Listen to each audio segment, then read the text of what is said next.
Paris class, lovely to see all of you, kind of, like this. I hope that you're all tuned in to see me. So, this is the first of our video lessons that we're doing during what would be our Easter holidays. So we're not doing phonics lessons this week, but I'm going to do a little lesson each day where I will read the nature poem. Remember the nature poem that we used to have every morning in class? Well, I've brought the book back here and I thought I could read a poem today for you, and then I'm going to read a story. Then I might ask you to do something, a little activity that's linked to that story. So today is the 6th of April and I've got Nina sitting here with me. And she's also in year 1, so she might, if you see her head popping up, it's because she's listening to the story as well. Well, she's feeling a bit shy, so she's crawled off at the moment. So today's poem hasn't got a name. It's by someone, they don't know who it's by. They said it's anonymous, but it's got a beautiful picture. You see there? Well, it's a very short poem. Make sure you're sitting comfortably and you can hear it nice and clearly. So it says, blow. Blow, breezes, blow. Flow, rivers, flow. Shine, sun, shine. Grow, flowers, grow. Well, that's a lovely poem, isn't it? And especially at the moment with all the lovely warm sunshine yesterday, make you think that lots of flowers and plants have been doing lots of work, busy growing, because they needed that warm sunshine to lift them up outside of the soil. Okay. So, our story that I've chosen today is a story I think I might have read you before, but not for a very long time. It's called After the Storm, and it's by Nick Butterworth.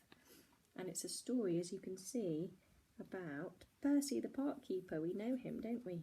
And his job is to look after the park, but also to make sure all of these animals are safe. Something happens when there's a storm. So make sure you listen carefully. I'm going to try and hold it up so you can see the pictures really, really clearly. Sit there. After the storm. Percy the park keeper couldn't sleep. Outside his hut a great storm was raging with thunder and lightning and pouring rain.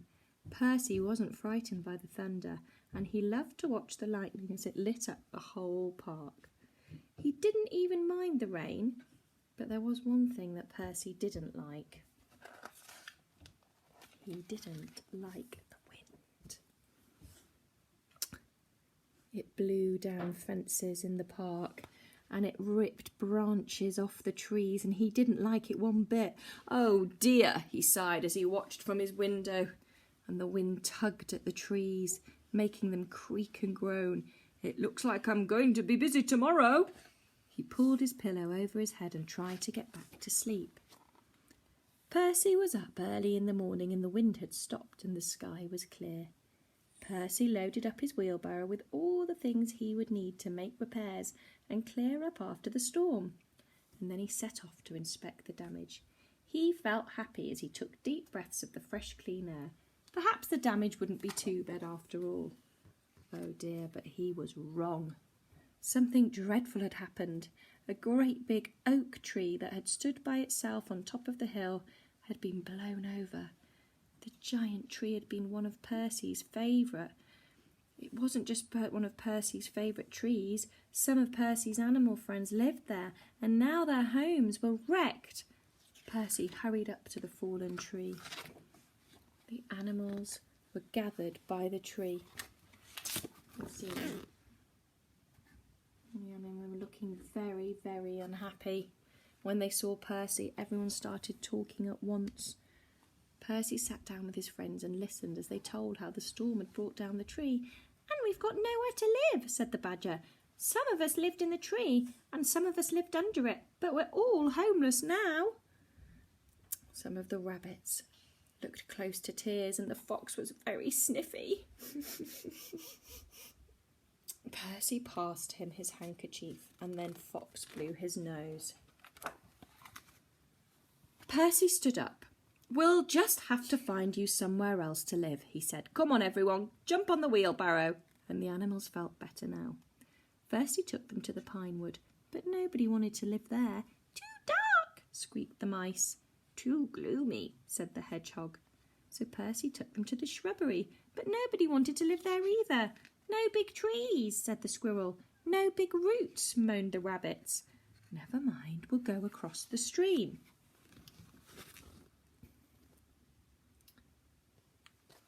Oh dear, what's going to happen?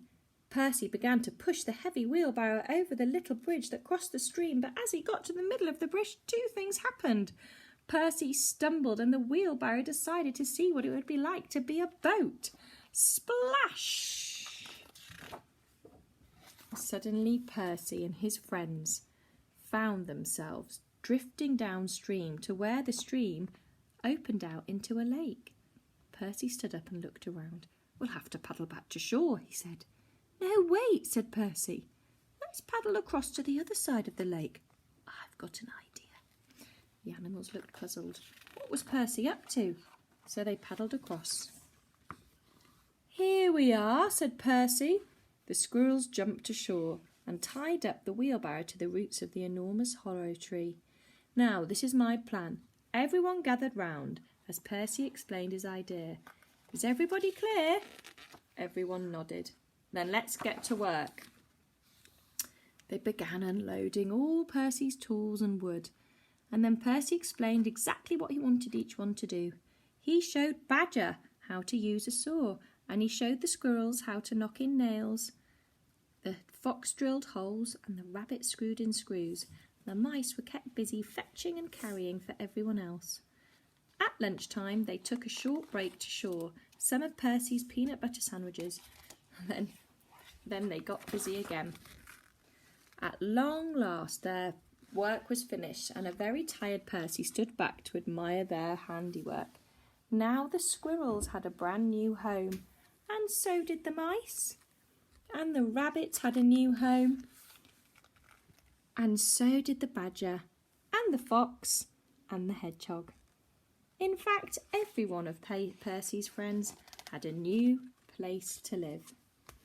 Well done, everybody, said Percy. This is the best tree house I've ever seen.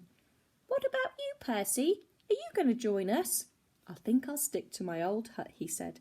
Besides, said Percy, taking an acorn out of his pocket, I still have one job left to do back at the little hill. I wonder what that one job is. Who knows what an acorn grows into? See if you're right. I've got a very big picture to show you here. Oh, wow. Can you come hold it for me, please? Please. Whoa. And look. Look at that amazing house. I'm going to move it all the way down.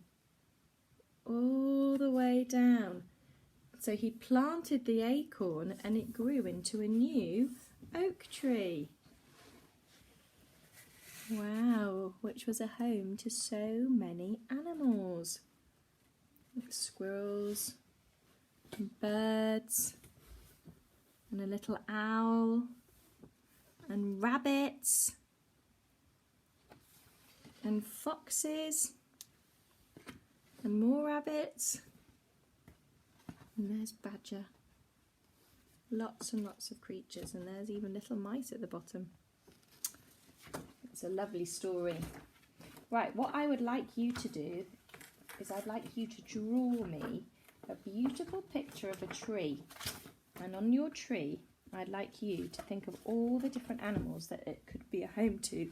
So I'd like you to, in your paper that we gave you, I'd like you to draw a big tree and make sure your tree has got a trunk for the middle part, roots that go down beneath to suck up all the goodness that they need, branches going off, lots of leaves, and when you've finished, I want you to draw all the different creatures that could be living in.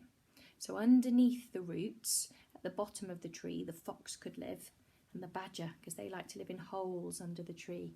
And in the tops of the tree, where there's nests, there could be lots of little birds. And in the trunk of the tree, where there's a hole, a squirrel or an owl could be living. And little mice would probably live in little holes around the bottom of the tree as well. Think carefully about the colours you're going to use when you colour in. So I don't want to see any blue leaves. What colour are leaves? green, that's right, so lots of nice greeny leaves, or if it's autumn you could do orangey leaves. And brown for the trunk and brown for the branches. Okay, if you'd like to take a photo and send that in, ask your grown-up to send that in. I'd love to see your pictures. Okay children, I hope you enjoyed that story. I'll see you tomorrow. We'll have another story tomorrow, which will be Tuesday. Bye!